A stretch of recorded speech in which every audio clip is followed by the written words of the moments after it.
Hello, everyone. Welcome to the MCC. I'm your host, Isaac Mack. Joining me today is film producer Darren McFarlane. Darren is most famously known for producing the movie Saw. He also produced movies like Corrections, Shotgun Wedding, Brother's Nest, and most recently, the film High Ground. Darren's also the exec producer of the short film Grace, which he's currently working on with our very own Brian Patto, who we had on the show just last week. Darren, welcome, my friend. Z, thank you so much for having me. I'm very excited, very honoured. So, just one little correction. Okay. When I produced the film Saw, I produced the short film Saw. So I was no, that's okay, because back in the day, I was doing a PhD in chemistry at RMIT, and when I was at RMIT, Lee Winnell and James Wan, who are the makers and creators of Saw, they were studying there, and I just sort of, we all sort of crossed paths, and so I started hanging out with the guys while they're studying film and TV, and they just said, "Daz, do you want to help us out and help us produce this short film?" And I'm like, "Yeah, sure, no worries." Sent through the script, and they sent me through this little 15-page script, and I'm like, "Wow, this is insane!" And they sent me the feature script, and I read the feature script, and I just whipped through and went, "Mate, I would be honoured and love to be able to help make your short film Saw," because for them the concept was always, let's make the short film Saw to go to America with the feature film script, because what happened to those guys at the time was that they were students and emerging talent, and in order for them to be able to say, "Hey, look, this is our script, this is our idea, we want to direct it, we want to star in it," so they did a proof of concept short film, which I was happy to produce and very honoured to produce, which they then took to LA, literally, I think a week after we finished making it. 2 weeks later, they were in LA. And then I think like a week or two after they got there, they were, in pre-production making Saw the feature film, which they shot in 17 days for $1 million. So, and then when it launched, the opening weekend made $20 million. So for me, my concept has always been to filmmakers, look, this is such a great story of, resilience and self-belief, and if you want to get something made, always a pathway to get something made. Yeah. And these guys had incredible determination, going, this film will star us and be directed by me, and kudos to them, incredibly talented guys who, I think their catalog speaks for itself. Yeah. So I feel very honoured to help them make that, which we made in the basement of St. Vincent's Hospital. So, is that where I've been? Yeah, there. that's where we shot it. So we shot. So at St. Vincent's Hospital in the city, they've got this old boiler room. Memory of that. Maybe that works in line. I've been to the hospital once in my life for a kidney stone. That was St. Vincent's Hospital in Melbourne. Yes, well, there's all the Saw stuff going on there, but they got an old boiler room. So we shot this little short film with Jigsaw down in the basement on his little tricycle, and Lee getting his guts ripped open and stuff like this. They're trying to find the key. That was in the basement of the old boiler room of St. Vincent's Hospital. And I still remember the security guard coming down, because we'd gone way over time. He's going, "Okay, fellas, it's time for you to go." And then he looked at us with this little jigsaw puppet on the tricycle, and he goes, "I don't know what the hell you're making here, but just make sure you lock up after you're done." It was pretty wild, but yeah, amazing. So I retell that story to Brian, and here I am 20 years later, saying to Brian, with the short film Grace, this is the same concept, same model, in the sense of, we do a short film, which we call a proof of concept. With that short film, we put it in film festivals around the world, and with that, we're putting out this wonderful story of a father and a daughter, of a family of survival, which there's hundreds and thousands, and put that out there, and then with us, with hopefully film festivals getting it in there, and the idea is to then use this short film to make a feature. But I've always been pushing Brian and said, look, a feature's not enough. I think it should be a TV series because it's hundreds of stories. And we were talking about this offline. Just there's so many stories, and you know, even just thinking about it, I just get overwhelmed with emotion thinking of all these incredible struggles of resilience and just walking away from everything to preserve the safety of your family and struggling through so much to eventually set up a new life in a new country. That's phenomenal. And we Westerners and Aussies have no concept of that in our modern day. And so for us to tell this short film, I feel very honored to help Brian tell this Assyrian Chaldean story. And we're excited. And, you know, and there's a wonderful energy about this short film because, you know, the day COVID lockdown was eased, we went and looked at Brian's uncle's or godfather's house, which he very graciously let us film, which is identical interior wise to the house we've modeled it on in Mosul. And on that day was Hard Rubbish Day. So me and the production designer drove around in a van picking up furniture in Faulkner, where a lot of the Iraqi refugees settled in Melbourne. And we're picking up this stuff from exactly the period where we want to film it, like it's sort of 1995 furniture, but it's 2010, I think, is the date. But we're just like, there's an old TV with the antennas, there's an old bed, it's just phenomenal. And then when I walked on the set tonight, I'm going, this is exactly like Mosul inside this house, and yet it's suburban Melbourne. So we're very excited. As I said to Brian, you know, being born in Mosul and, you know, coming here when I was around 7 or 8 years old, and obviously all my family, I've got lots of photos and all that stuff. So I'm super excited to see, you know, the end product. That's for sure.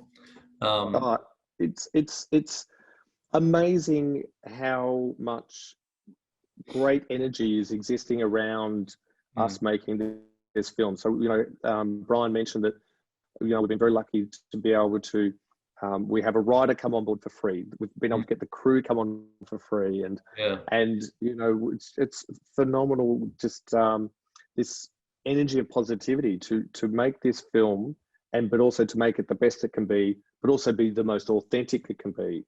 You know, so the mother of the young girl who's going to play the lead, I was just at her place tonight, and she's going, you know, here's some books, and here's some, you know, props and pracs and hats and vases and religious items to add, you know, the Christian element to the house, which is crucial. And of course, and that sort of makes me then jump to what Brian was, myself as a Westerner, the concept of Christians being in the Middle East was so foreign until meeting Brian, because we were all like, oh, it's the Middle East, you know, and it's that stereotype. But to tell a Christian story and a Christian family who's persecuted, which, you know, is or any form of persecution is horrendous. But, you know, to tell this story because like I'm educated on Christians and Aramaic and Chaldean and the language and the ancient civilizations of the Assyrians. It's phenomenal. So I feel very proud and honored to be able to share that. I mean, so I just want to go back a little bit. So what was, when you first, I suppose, learned about the content of the film, what was your initial reaction to that? Well, I remember I was working with Brian over in Adelaide. And you know, when you're traveling away on jobs, you know, you tell stories about family and friends and stuff like that. And Brian told the story about his family, you know, his mother and father, who were very wise to see the climate of what was happening in Baghdad, and went, stuff this, we're out, and just packed up everything. 2 little kids, pregnant with the third, packed everything they could carry, and just got out of Iraq, you know, before the Americans started bombing in 1991, I think it was. And I'm like, man, I had no idea, because, you know, I'm 50, so I remember in the 70s watching on TV the Iran-Iraq war, and then I remember, you know, watching what was going on through.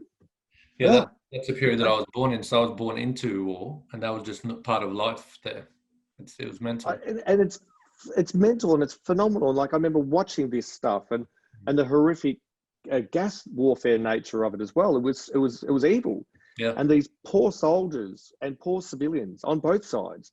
And then of course through the 80s watching George Bush, and then of course George Bush Jr. on 1990, and the terrible, like all through the Middle East for oil and power and greed, and just it broke my heart. And it still breaks my heart because, you know, thinking of Brian's family story, it's just one of millions of stories. And so, you know, it's like one of our actors, Johnny, who plays the uncle in the film, you know, his story, like I was watching him his audition tape, and I started to cry watching it. I'm tearing up now thinking about his story. It's phenomenal, you know. And so as you can see, we're very passionate about telling these people's story, and we feel very honoured to be allowed to. So yeah, it's amazing. Well, I think I can speak obviously for myself, but my family, a lot of people I know who are Chaldean, Assyrian, and I would say the emotion that we would feel once we see this film, and even I believe in my heart, and I have 100% faith that it won't just be this short film; it'll be a lot more than that. You know, yeah, me too. And more, and really put, I suppose, our stories on a global scale. I think the emotion that a lot of us will feel is a bit of relief, to be honest with you. Absolutely. Because it's these stories that we've told, as Brian said on the show last week, the amount of times you have to explain to people where you're from, and actually, like even sometimes people, when they ask me where I'm from, I tell them, well, this is where I'm from. And I got in the habit of just saying, but I'm Catholic, you know, but yes, I know. And that sounds a little bit silly when you hear it from the outside. It's like, why are you telling me religion? Yeah.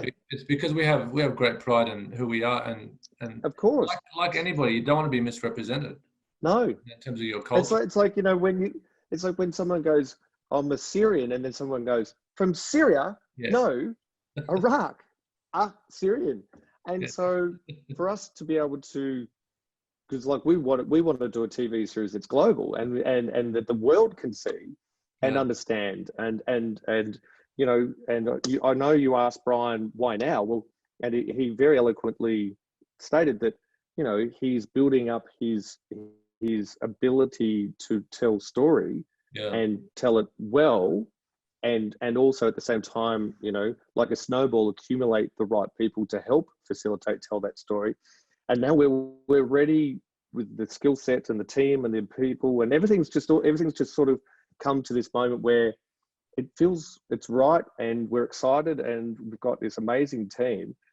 And the short film we'll make, you know, I was just chatting to Brian tonight. It's we're excited. We can't wait to get on set and start making this, because it's going to be beautiful and sad. And, you know, I was just chatting to the hair and makeup person, and she read the script and cried at the story we're telling. So if that's an effect with the written word, imagine with the visual. So, and not that our intention is to try and tear people's hearts, but it shows you the honesty and authenticity of the story, and the connection between a father and a daughter, and, you know, and survival. And they're just untold stories, you know, that totally the world is ignorant to. Yeah, totally. I mean, you know, you know, that, like, you look to America, and they're unaware, and so many people, like Australians, were unaware as well. And you know, until you meet these people, you don't know. So, and everything's so diluted through a commercial lens of you know, a commercial TV and commercial stuff, and so, you know, we're hoping through platforms like Netflix or Amazon or something that isn't as diluted through commerciality, that we have the opportunity to be able to tell this story and tell it with real rawness and authenticity and honesty, and you know, it's like a punch to the gut. You know? Yeah, no, can't wait. So tell me, what's the toughest thing about working with Brian? I hear that he can't. Oh, yes. So the toughest thing about working with Brian is I am constantly saying to him, mate, I got to put the horse in front of the cart. The horse in front of the cart. You are running off with the cart and leaving me and the horse behind. and I love it because it's the Assyrian blood he thinks in the cart. I want to do it now. I want to do it now. And him and the cart, they're off. And I'm going, whoa, whoa, whoa, whoa. Slow it down. Maybe that's the Assyrian blood. The Assyrian. Exactly. He goes, I'm going to do it. I'm going to do it now. But see, this is the thing with Brian is that that energy is so infectious and so invigorating. And so when you work with him on set, it's a joy. And because, you know, it's lots of sitting around and doing nothing most of the time on sets as you're sort of waiting for things to be set up. So having this energy and intensity and it's, you know, and for 12 hours each day, it's quite a gift that he has. Yeah. And also it's quite a joy and an honor for us to be, you know, caught up in this whirlwind of Brian spinning around on set like a whirling dervish. So it's like, you know, it's fantastic. So my job is to help keep him calm, help him keep him focused, and sometimes put a donkey on the front of the cart to slow it down a little bit, and then we move into a horse once we get our gears in place. So, you know, but it's great. Oh, that's so good. So you mentioned before, so you did a PhD in, I think, chemistry, also philosophy. Is that right? Yeah. So it's engineering. Yeah, so I did chemical engineering at Melbourne Uni, and then after that, I went on to do a PhD in chemistry or plastics. Yeah. And so that led to me studying overseas and then coming back to Australia and studying at RMIT, which is where I met Lee Winnell and James Wan, who were studying film and multimedia at RMIT under Philip Brophy. So that's where our paths crossed, and an opportunity to make their short film, which was their proof of concept for Saw. Where did that come from? Your I suppose, interest in film, because what you've studied is quite. Oh, it's so diverse. I know. So I ever since, well, I grew up in country Victoria, which is a little place called Nil, halfway between Melbourne and Adelaide. Mm-hmm. And so ever since I was a kid, just was obsessed with film and TV, but coming from a sort of working class background, my parents were like, you've got to go to a university, you've got to do maths, you've got to do science, got to do engineering, which I did as the dutiful son.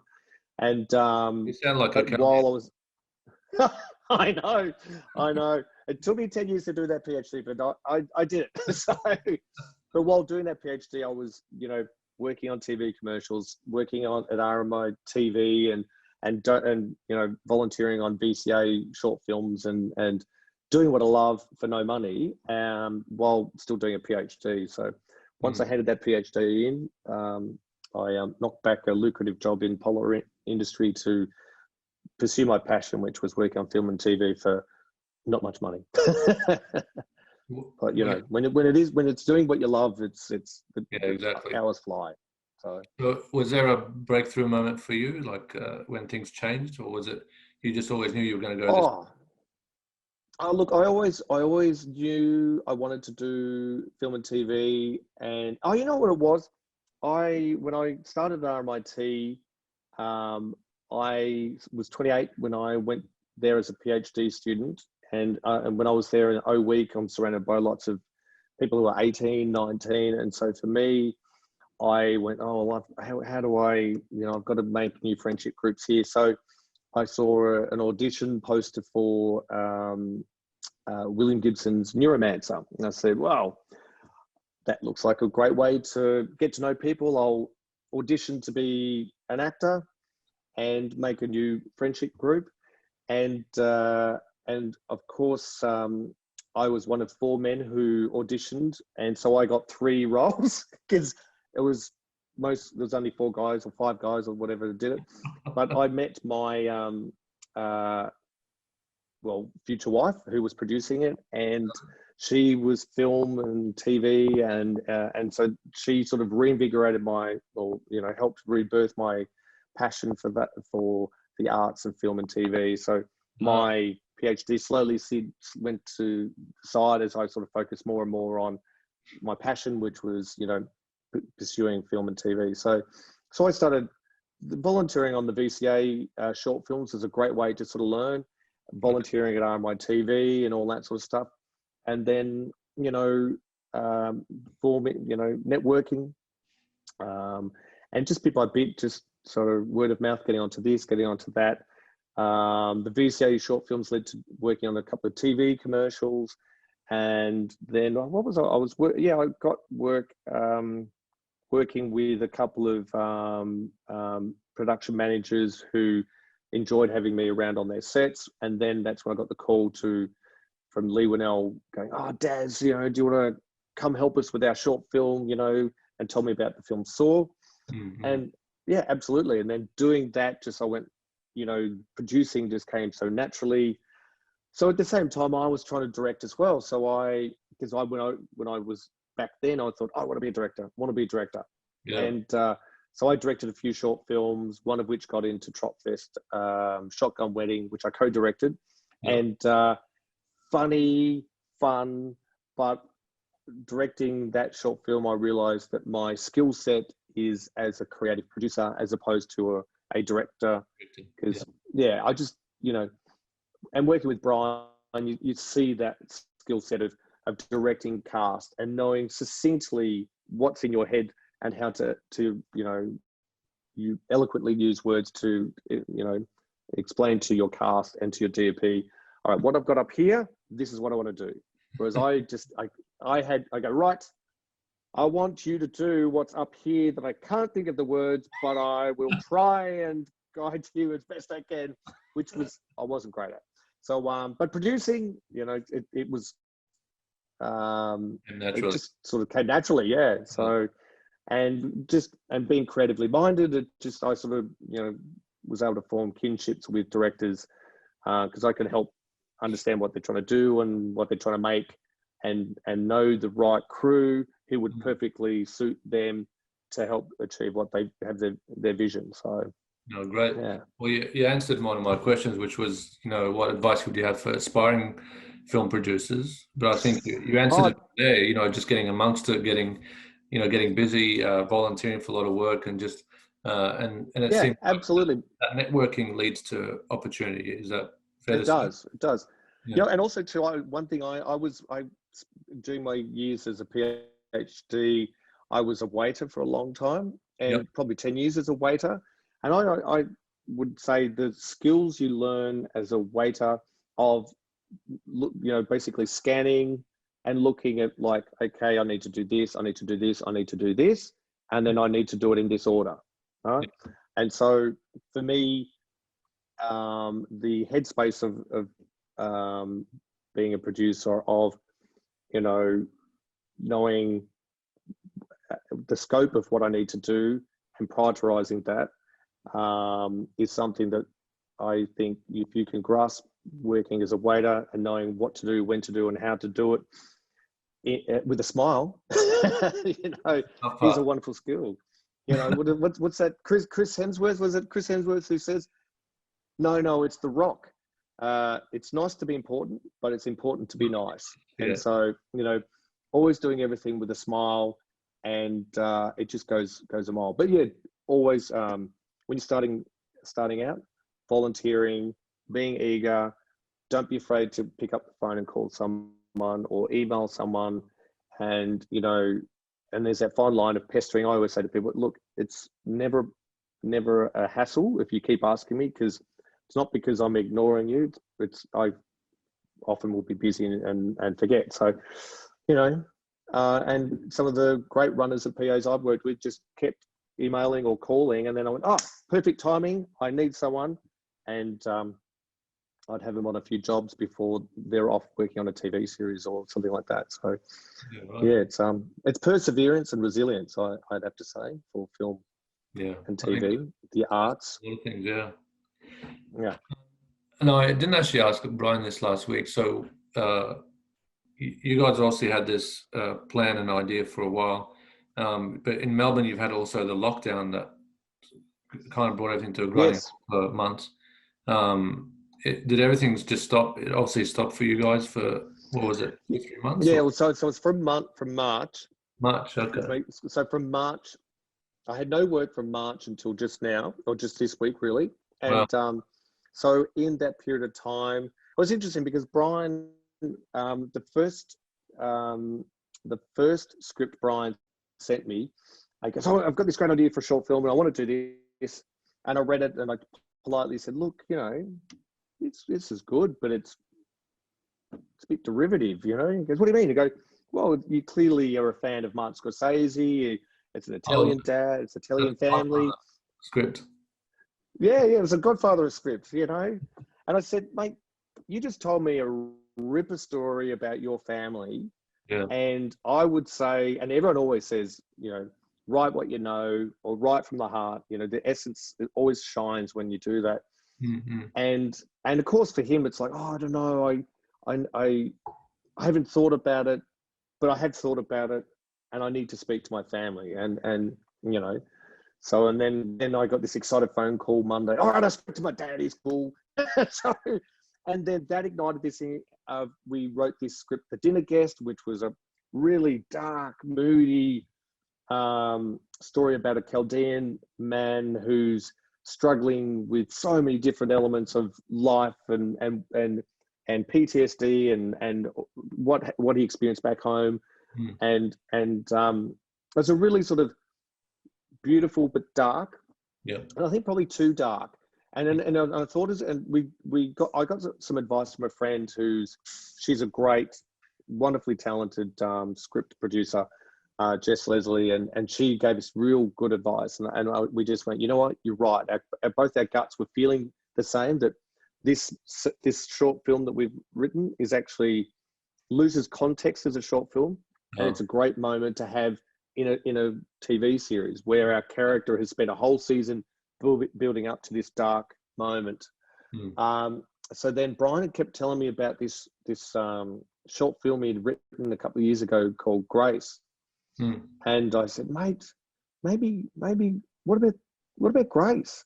And then he reached out to his mate Chris, who is a wonderfully talented writer, and those two guys during lockdown sent me this short film Grace. And when I read it, I was like, "Mate, it's hard, it's raw, it's honest. The essence of the characters are shine, like it's 10 pages or whatever.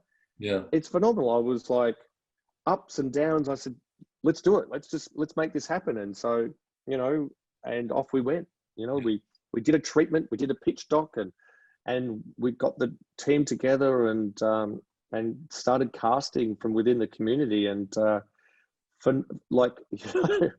we, with the central character Grace, the first person Brian saw, he goes, "Oh, I love her." And I go, "This is great, but we need to keep casting." He goes, "Yeah, I know, but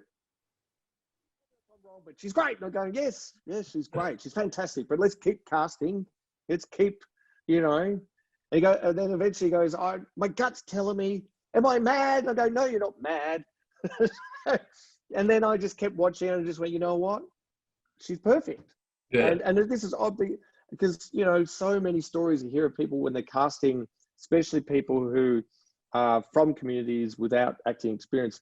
It's 600 people before you find the right one. And that's what I said to you earlier, Z, about the energy of positivity and that wants this film to be made. Yeah. She was the first person we saw, and we cast her. I mean, we saw other people, and in fact, one of the other girls we saw was so fantastic.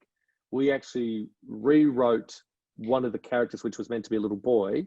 We rewrote it to be her because she was just so good. And the energy between those two girls, mate, in rehearsals, I'm like, "Oh my God, these two girls." It's beautiful. So would you say Grace is the most emotionally charged project you worked on? Or? Oh yeah, easy. Yeah. I love comedy and Step Brothers, Will Ferrell, all that sort of stuff. Yeah. But also I love darker stuff like Stranger Things. But for me, of the things I've made, this is the one with the most authentic heart and essence. And this is a film that it'll be a tearjerker. Like, I know, because I'm a bit of a softie, I'll be on set going, Oh, I'm just gonna go outside. Because Brian will hear me sobbing in the corner or something, because it's just so beautiful. The cast, the story, and all the elements are coming together. So it's by far the most moving film I've been a part of. Yeah, like I said, I'm super excited, and especially one to see it, and then two to see what comes of it. Exactly. I just have this feeling in my heart and my gut feeling that it's going to be the start of something pretty big. Yeah, me too. And you've said yourself No. that a lot of things have just come together in just a beautiful fashion, that it wasn't even forced. Yeah, Like it just flowed. Is that? totally. Yeah, absolutely. Like, I mean, I've been on so many different projects where you can sense it.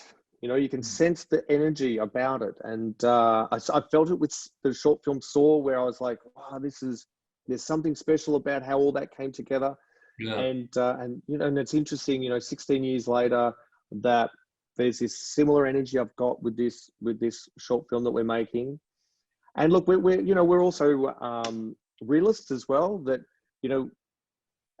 if for whatever reason it doesn't generate what we hope it will, we'll take the same approach as what the Saw boys did, and we will write a feature and do a treatment and put the film together, and then send it off to the right funding people and networks and platforms, and just go, here's us, this is it. And then while that's doing that, then look at maybe doing another short film, or working on the TV pilot. And it's the beginning. It's the beginning, and certainly not the it will not lie. We will make it.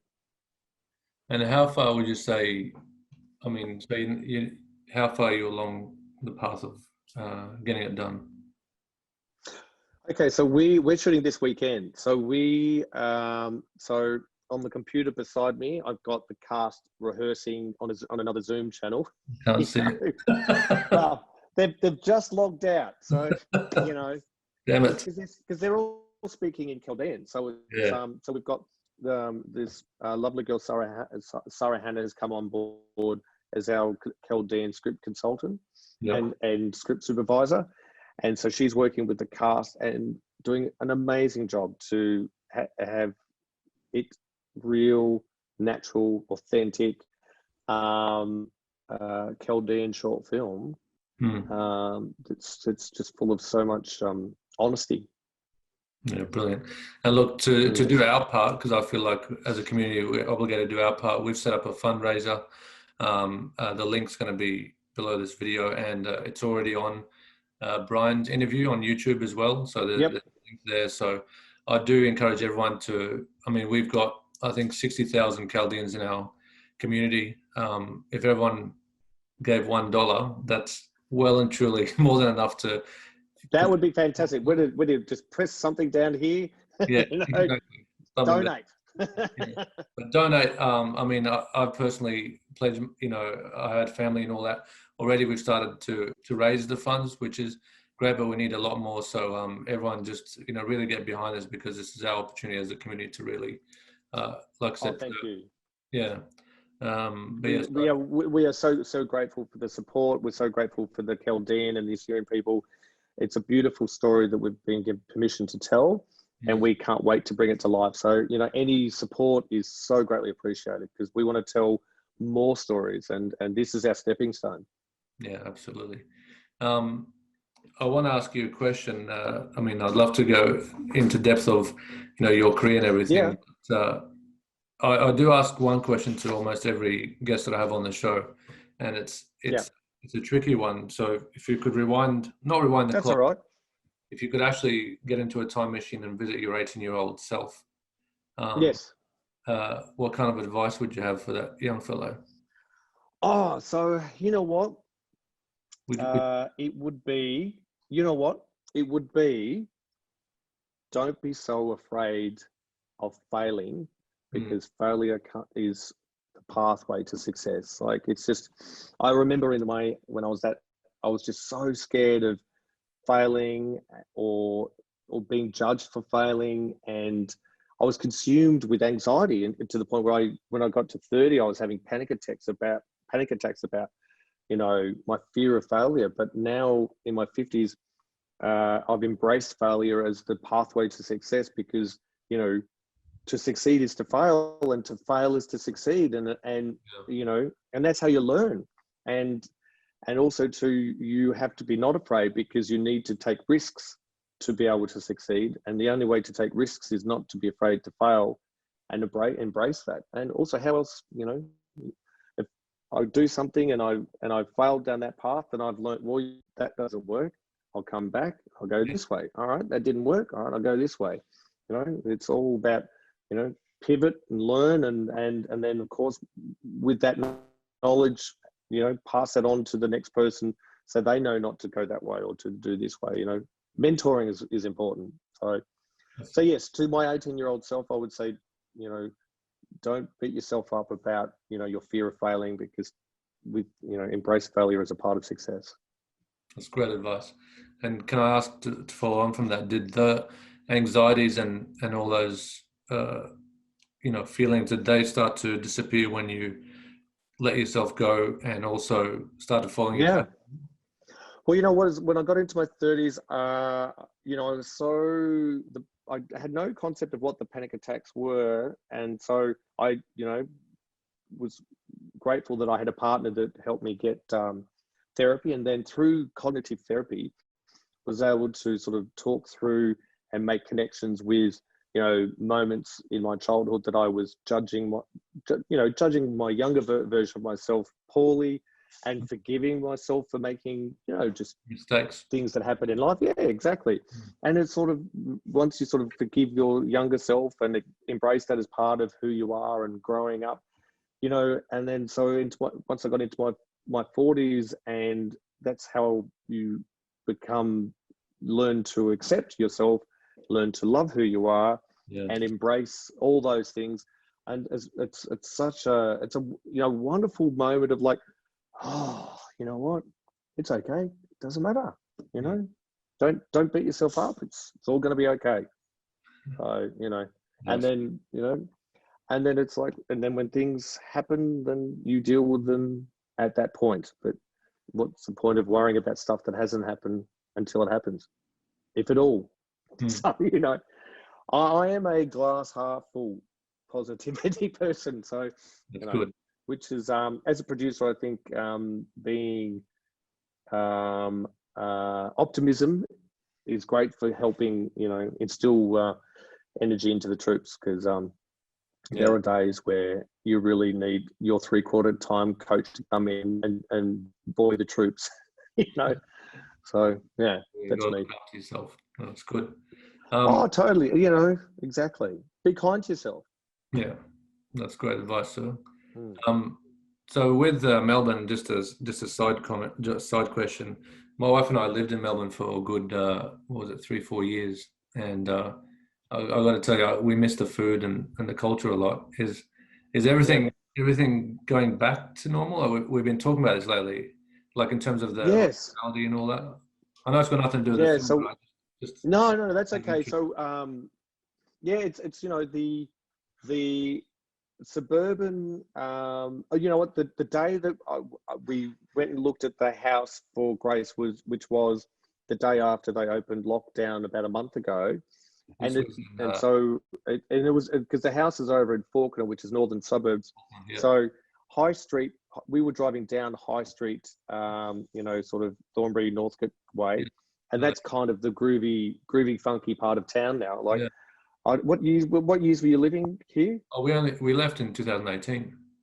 So 2 years ago. Right. So look, I lived north side in the 90s, and it was just all that was quiet. All down the High Street, Northcote was literally just, little cafes which just had a coffee machine and men playing cards or poker or whatever. And then in the 2000s, it just blossomed into this great funky part of town, and bars and cafes and everything just popped up. I live south side, so I'm always in admiration and jealousy of how cool and funky it is at the other side of the river. So it was great. As I was driving down the day lockdown opened, driving down High Street Northcote, and there were queues into this pub, queues into this cafe, queues into Good. this restaurant. And Good. as I'm driving down going, oh man, this is so exciting to see. Good. And people also being really respectfully waiting, getting in, having coffee, food, supporting their local business. And so when we opened up here, because I live in Elswick, everyone's going to the local cafes, restaurants, bars, and stuff like that. So I'm really happy to do that. Wonderful. You know, we're sort of very, very lucky to have quite a cosmopolitan city, and everyone's supporting their locals. Sadly, the city is still pretty quiet because the city restaurants depend a lot on the businesses having all the workers. And of course, they've only just announced, I think, this week that you can have 25% of your staff in at work. So hopefully that'll start opening up. So, but we're very lucky. We went from 723 cases in June or July, which was the same as where France and the UK was. Hard lockdown. We're down to 0. Those guys are 20,000, 30,000 people a day. So we're very lucky. Yeah. So, I'm happy to see all the Melburnians and Victorians going back to some form of normality. It gives me peace in my heart, for sure. It's so exciting. It's and you know, we got to wear with no masks in public, so we're all walking around and we could see people's faces going, oh, it's great to see smiles to each other. It's great. I know. And some people are going, so that's what the bottom half of your face looks like. That's so good. Well, Darren, it's been an absolute pleasure to have you on. I just want to say, you know, from me to you, and I think on behalf of a lot of people, thanks so much for, you know, being part of this and putting your heart and soul into it as well. Because I can tell just from talking to you, even off camera, the conversation we've had, I can see your hearts in it, which means a lot to us. And you know, we can't wait to see this come to fruition. Thank you so much for having me on board to talk about, you know, our journey and our story. And like I said, we're honoured, and the teams are honoured, and we can't wait to share it with everyone and share it with the world, and let it be the beginning of many, many, many more things to come. So thank you. Yeah, and in the spirit of Joe Biden, if you don't donate, you're not Chaldean. Exactly. Totally. Down there. Yeah. All right. Thanks so much. Thanks, buddy. No, Z, thank you so much for having me. You're a legend. Cheers, mate. Thank you.